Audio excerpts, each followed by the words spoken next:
Hello good people and welcome back to the channel. Today I want to tackle a rather tough topic, one that transcends borders all over the world: poverty and homelessness. And I want to give a shout out to my brother Tayo Aina, whose stories I've followed over time, and he recently just traveled to the US, and his piece on LA sets up the tone for this commentary. This is AOB. Check this out. Hollywood Walk of Fame has been a place that you see so many pictures of. It looks like this fancy place. When I got there were homeless people there were people begging for food. So if you're into that kind of stuff, definitely go check it out. But it didn't live up to the hype, basically. The West and America is just, it's always like promoted like this place where it's like this land filled with milk and honey. Yeah. Oh, it's not milk, there's no milk.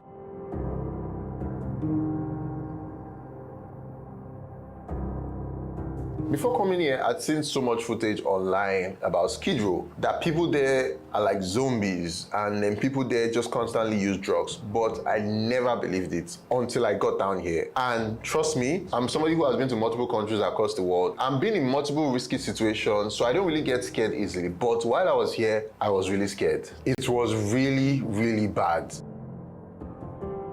And just from the car, I could see so many people on the sidewalks. Some people using drugs. There were so many tents there, left and right. And there were people who were just like slouching over like they were zombies. And I'm like, wow. Skid Row is one of the most dangerous places in downtown LA to visit in America, because there's a high probability you might get mugged or you might get robbed. So I would advise you don't go to Skid Row. Every day, at least 5 people in Skid Row die. And during the pandemic, over 1,500 people died due to multiple reasons. So guys, that's Skid Row, man. It's very sad seeing people just wasting away. California's homeless situation, the endemic poverty, seems to have gone unnoticed amidst the glitz and the glamour of Hollywood through the years. If not for social media, honestly, and just the push by loads of YouTubers traveling to the US and many other countries, a good majority of these challenges would never really come to light. We all remember the unfortunate words by President Donald Trump that referred to the Caribbean, some Caribbean countries, and Africa as whole countries, if you remember that phrase. And I'm here today to bust that narrative that the kind of endemic poverty and some of the challenges you see in the world are something that belong hand in glove to one continent called Africa, to one race called Africans across the world. And if anything, California's tragic story is proof that no part of the world is unique to these challenges. Hollywood may project an image of opulence, but the reality of many California residents is that poverty is right at their doorstep. So Africa may be called whatever it's called.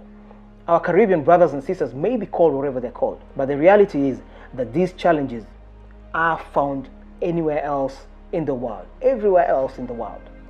California is true testament to the challenge of poverty, to the challenge of homelessness that has ravaged this city, and especially during the pandemic. The images that we saw on television are not the kind of things that were particularly exciting to watch, and there was a lot of desolation in California, as really was the case with many other places across the world. Recent data shows that LA has one of the highest rates of homelessness in the US. The challenge is deeply rooted, systemic, and a reminder of the growing wealth gap across the entire world. So let's take a drive to Kibera in Nairobi, and this should provide us a canvas that is quite similar to what is happening in the US, where the problem of housing, sanitation, and just the lack of running water also is endemic within the shelters of Kibera. I'm driving through Kibera, and the similarities with California are striking. A vast majority live here in informal settlements and shacks without proper sanitation, drainage, or running water. But just like the streets of California, behind these walls are people with real stories, dreams, and challenges. Resilient individuals determined to face adversity and climb out of the hole. So, just in terms of context, for those who do not know Kibera, Kibera was initially inhabited by Nubians who fought for the British during the Second World War. This huge swath of land is where they were resettled after that World War. But over time, the Nubians have never really gotten the title to their land.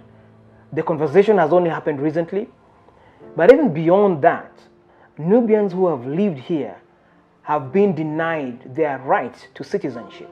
And this plays into the poverty.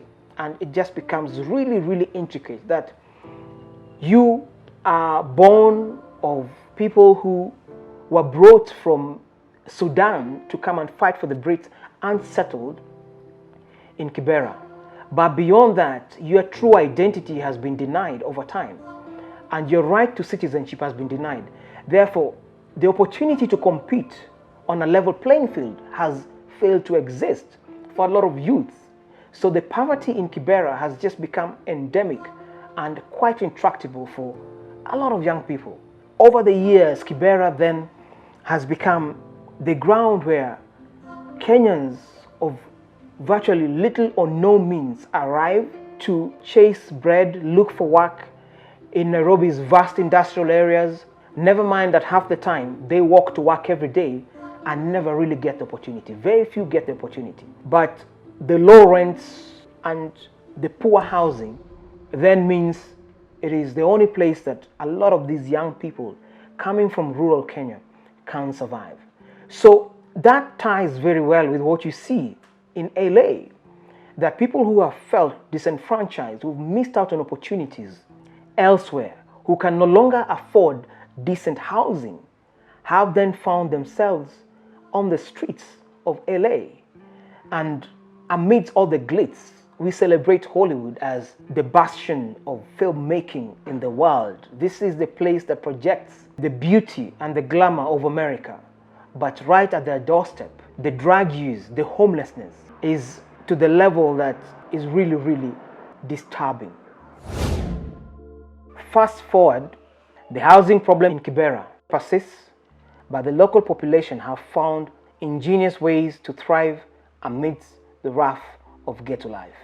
So when Hollywood is dishing out Oscars, Kibera is hosting filmmakers, newsmen, content creators, all trooping to this ghetto, pointing their cameras, trying to dig out stories of all kind, of resilience, of challenges, of endemic poverty, and bring that out to the world. The similarities we can see in these two opposing worlds are a reminder that poverty is indeed a global problem, not African. Absolutely nothing near what President Donald Trump was suggesting. It clearly transcends boundaries, so whether it's the densely crowded shelters of Kibera or the sidewalks of California, the causes are interconnected. The juxtaposition between wealth and poverty in Hollywood emphasizes that even in affluent societies like the US, there are those who are left behind due to systemic issues and poor political decisions. So whether you're in Kibera, whether you are in California, decisions that affect ordinary lives obviously have political connotations, and that is where the crux of the matter is. The question to you is, do you think Hollywood has unintentionally hidden the issues of homelessness in California in plain sight? What do you think are some of the solutions perhaps for a place like Kibera in Nairobi? Please share your thoughts. What do you think must be done? As usual, if you're new here, subscribe, like, and ring that bell. And this will really help us grow the channel. We've already hit 1,000 subscribers. Clearly, we are building a tribe of believers in Africa that we can do it for ourselves. Check out the stories above here end here. Many thanks for watching, and we'll see you at the next one. This is LB.